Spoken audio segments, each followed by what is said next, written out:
Alaikum, welcoming you to News at 10 on BTV. I am Roya Zabin. You have just heard the headlines, now news in details. Chief Advisor Professor Mohammad Yunus accorded reception to the SAF-winning Bangladesh women's football team as its members share their dream and the daily struggles they face with the head of the government. The footballers apprised of their dream when they met the Chief Advisor Professor Mohammad Yunus at the State Guest House Jamuna in Dhaka today. Professor Yunus carefully listened to the demand of the victorious players and promised to address them on a priority basis as the women football heroes defeated Nepal by 2-1 goals in the final match of the 7th SAF Women's Championship in Kathmandu on October 30. The Chief Advisor congratulated the players on behalf of the whole nation on achieving this success. Captain Sabina Khatun thanked the Chief Advisor for hosting them and said they felt honored to be able to join the reception. She said the players have come to this stage by overcoming a lot of barriers. It is not just the women's football team, but women in general in Bangladesh face many struggles. The Chief Advisor asked every player to write down their individual hopes and aspirations, struggles and demands in separate pieces of paper and share those with his office. Advisor Asif Mahmood Shajipuya, coach Peter Butler and manager Mahmouda Akhtar, among others, were present. After the reception, Youth and Sports Advisor Asif Mahmood Shajipuya briefed the reporters.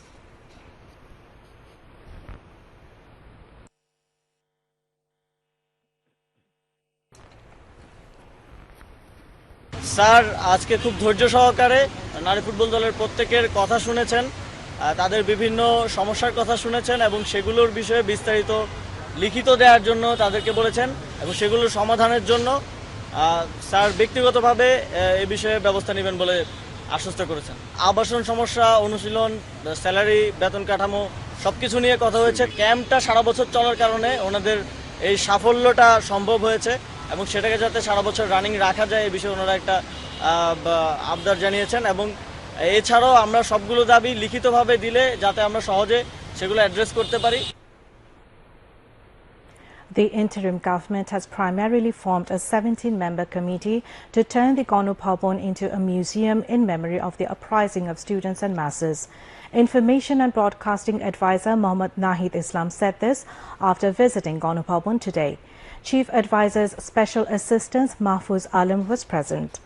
Information and Broadcasting Advisor said this 17-member committee will soon give an outline regarding the museum. Curator, writer, teacher and filmmaker Dr. Ibadur Rahman is the convener of this 17-member committee. Besides Chief Advisor's Special Assistant, Mohammad Mahfuz Alam will act as joint convener of the committee. The other members of the committee are writer and human rights activist Mustain Billah, Teacher of Fine Arts Department of Jagannath University Zahid Shobuj, Teacher of Anthropology Department of National University Dr. Nurul Momin Punya, Photographer, Teacher and Director of Research and Publication Department of Shilpokala Academy Tanzim Wahab, Writer, Researcher Sahul Ahmed Munna, Architect Marina Tabassum, Director General of Bangladesh National Museum, Director General of Department of Archaeology, Chief Engineer of Public Works Department, Chief Architect of Department of Architecture, Additional Chief Architect of Department of Architecture, Mohammad Asifur Rahman Bhuiya, President or Representative of Institute of Architects Bangladesh, Architect Bayezid Mahbub Khondokar, and Design Works Group Architect Tanzim Hassan Selim. Besides, 1 or 2 student representatives will be inducted in the committee later on. The July Shohid Sriti Foundation has started giving financial assistance to the families of the martyrs and injured during the mass uprising against the autocratic government of Sheikh Hasina. The July Shohid Sriti Foundation gave the checks of financial assistance at the Nagar Bhavan today. The title of the initiative is Bangladesh Stands Beside the Martyr Families. Every martyr family was given 5 lakh taka. In addition, 1 lakh taka was given to each injured. Social Welfare Advisor Sharmin Murshid inaugurated the activities. At that time, she said the martyrs and the injured of the July Revolution will be given the highest honor. July Shohid Smriti Foundation's General Secretary Sarjish Alam said, "Those who sacrificed their lives in July-August revolution are the greatest sons of the country. The July Shohid Smriti Foundation will always stand beside them," he added. Members of the martyr families expressed satisfaction after receiving the financial assistance. The fascist Awami League government has destroyed Bangladesh's economy and the banking sector during the past 15 years. The corruption and looting of the previous government have affected every sector. The fascist government smuggled about 12 lakh crore taka during the period. Hasina's associates siphoned off $17 billion of the amount bank robber S. Alam laundered $10 billion alone. More than 2 lakh crores of taka defaulted debt is now on the shoulders of the nation. The Awami League government also took more than 18 lakh crore taka loans from local and foreign sources, which is a big burden to the country. The country's stock market fell long time ago. According to the World Bank, the growth rate of gross domestic product (GDP) is slowing. The chances of Bangladesh becoming a middle-income country in 2026 is also decreasing. The devaluation of the taka against the dollar caused a decline in Bangladesh's per capita income. The rate of inflation increased to as much as 12%. However, since the interim government took office on August 5th, the nation's economy has begun to improve. Under the direction of Chief Advisor Professor Dr. Muhammad Yunus, 3 distinguished economists, a finance advisor, an education and planning advisor, and the governor of the Bangladesh Bank are working tirelessly to advance the country's economy. The interim government has taken various initiatives to increase revenue collection. As a result, the revenue collection growth in September was 2.03%. Steps have already been taken to bring back smuggled money, and the amount of foreign loans has already dropped. Calling for working together to strengthen cooperative movement in the country, advisor for local government A.F. Hassan Arif has said unity is the driving force of cooperative movement. The main purpose of cooperatives is to work together, he added. He said this while distributing National Cooperative Prize among the winners, marking the 53rd National Cooperatives Day at the Department of Cooperatives in Agargaon today. Women and Children and Social Welfare Advisor Sharmin S. Murshid also spoke, while Rural Development and Cooperatives Division Secretary Mosammad Shahnara Khatun was in the chair.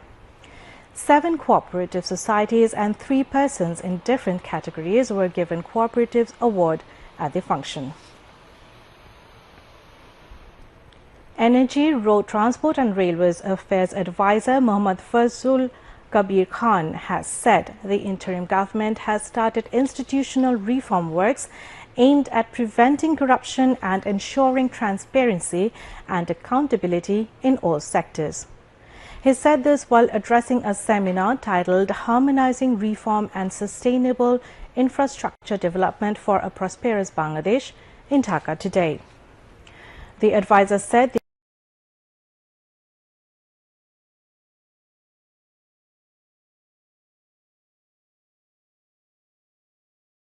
Secretariat Reporters Forum (BSRF) organized a seminar with its president Fasiuddin Mahtab in the chair. Professor Dr. A.K.M. Atikur Rahman presented a keynote paper, while General Secretary of BSRF Masudul Haq moderated the seminar.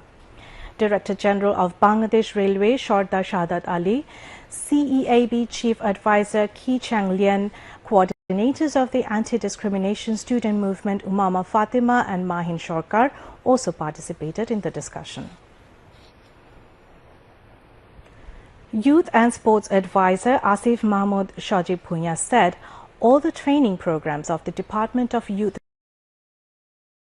Development should be made time-befitting to build a skilled youth society.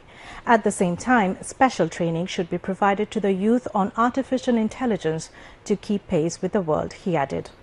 He said this while inaugurating the 7-day National Youth Fair, marking National Youth Day at Bangla Academy premises in Dhaka today. The advisor said the interim government is working to ensure the participation of the youth in all activities. In order to build a new Bangladesh and make the reform work successful, the youth will have to be involved more. Presided over by Director General of Youth Development Department, Dr. Ghazi Mohammad Saifuzzaman, the function was addressed by, among others, Bangla Academy Director General Professor Dr. Mohammad Azam and Youth and Sports Secretary Mohammad Rizaul Maqsood Zahidi. Later, the Youth and Sports Advisor visited different stores participating in the fair. BNP Secretary General Mirza Fakhrul Islam Alamgir said that a humble, selfless, patriotic and politically wise personality like former Ambassador Sabiuddin Ahmed is greatly needed during any crisis of the country. Mirza Fakhrul said this while addressing a memorial meeting marking the death anniversary of former Ambassador Sabiuddin Ahmed at BRAC Center in the capital today. Finance Advisor Dr. Saliuddin Ahmed, BNP Standing Committee member Amir Khosrow Mahmood Chaudhry, BNP Chairperson's Advisor Zahir Uddin Shapon, media personality Shofiq Rahman and economist Professor Mahbubullah also addressed the meeting by sharing various memories of Sabiuddin Ahmed's career. The finance advisor said former Ambassador Sabiuddin Ahmed never compromised with any injustice for the sake of the country. Speakers said the political opinions Sabiuddin Ahmed expressed during the fascist Awami League tenure, despite the risks of his life, were unparalleled. His thoughts and psychology reflect Bangladeshi nationalism, strong determination and boundless love for the country, they added. Now, international news. At least 84 people have been killed in Israeli attacks on 2 high-rise residential buildings in northern Gaza. Among the dead, more than 50 were children. Gaza's government media office described the Friday's attack as brutal massacres. They said rescue workers were unable to reach the area due to the continued bombardment of Israeli forces. It was not possible to provide any kind of health care or relief assistance in that area. The government has called on the international community to ensure its obligations to protect civilians. Meanwhile, Israeli forces have killed at least 55 Palestinians and injuring another 192 in the past 24 hours. At least 43,314 Palestinians have been killed and more than 102,000 injured in Israel's genocide in Gaza since October 7, 2023. Meanwhile, Lebanon's health ministry said 52 people were killed in an Israeli attack on Friday in the country's Baalbek Hermel area. At least 25 towns and villages in Lebanon's Bekaa Valley came under heavy Israeli air attack on Friday, killing dozens of people. Nearly 3,000 people have been killed and more than 13,000 wounded in Israeli attacks in Lebanon so far. At least 9 people, including 5 school children, have been killed and 23 injured in a bombing near a girls' school in southwestern Pakistan. Friday's attack targeted police guarding a polio vaccination drive in Mastung, a town near Balochistan province. It is believed that the blast have been caused by an improvised device attached to a motorcycle parked near the school. No group has claimed responsibility for the attack. Prime Minister Shehbaz Sharif condemned the attack. The death toll from Spain's devastating floods rises above 200. Rescuers opened a makeshift morgue on Friday to identify the bodies. The Valencia region has been hit by the hardest by the catastrophic flooding. About 500 soldiers have been deployed to search for the missing and help those affected by the storm. A weather warning has also been issued for the Huelva region in southwestern Spain. Spain's rivers overflowed, destroying roads, railway tracks and bridges after a whole year of rain fell in just 8 hours on Tuesday night. The floods also inundated thousands of hectares of farmland in Valencia, Spain's main orange-growing region. Transport Minister Oscar Puente said there was no precedent for such a disaster. Now back to national news. Chief Advisor's Press Secretary Shafiqul Alam said the interim government is working to maintain good relations with all neighboring countries to reconstruct the country after the fall of fascist Sheikh Hasina's government by mass uprising. He came up with the observation today while speaking at a shadow parliament titled "Results of Upcoming US Elections Will Have No Impact on Bangladesh Politics" at Bangladesh Film Development Corporation in the capital. Debate for Democracy Chairman Hassan Ahmed Giron presided over the function. Green University of Bangladesh and State University of Bangladesh participated in the debate competition. Later, prize was awarded to the winning competitors.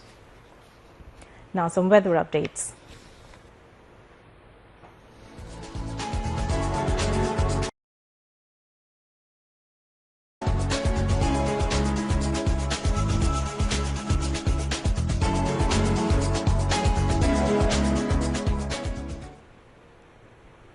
Met Office in its weather forecast till 6 p.m. tomorrow said weather may remain mainly dry with temporarily partly cloudy sky over the country.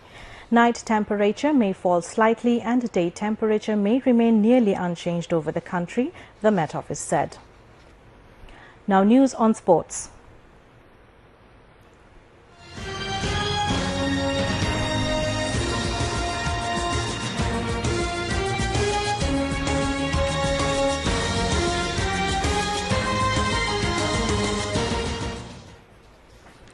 New Zealand are leading by 143 runs against India at stumps of the second day of the Mumbai Test. At the end of the day, New Zealand scored 171 runs for 9 wickets in the second innings. Earlier, the hosts started the second day's play in the first innings with overnight score of 86 runs for 4 wickets. India were all out for 263 runs in their first innings. New Zealand scored 235 runs in the first innings. New Zealand have already secured the 3-match series, winning first 2 tests. Before we end the bulletin, the headlines once again. Chief Advisor Professor Mohammad Yunus accords reception to SAF winning Bangladesh women's football team.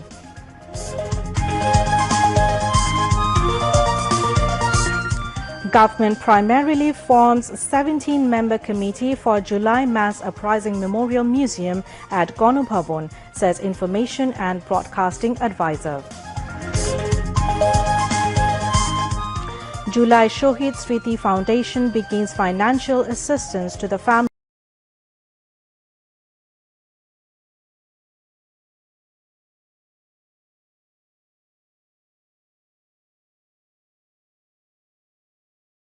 government of Sheikh Hasina begins to turn around since the interim government took over. 84 Palestinians, including over 50 children, killed in Israeli attacks on residential buildings in Gaza. 52 people killed in Lebanon in Israeli attacks.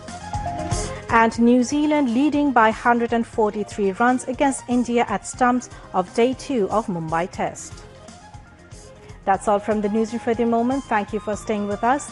We invite you to watch our 11:30 Bangla news. Until then, Allah Hafiz.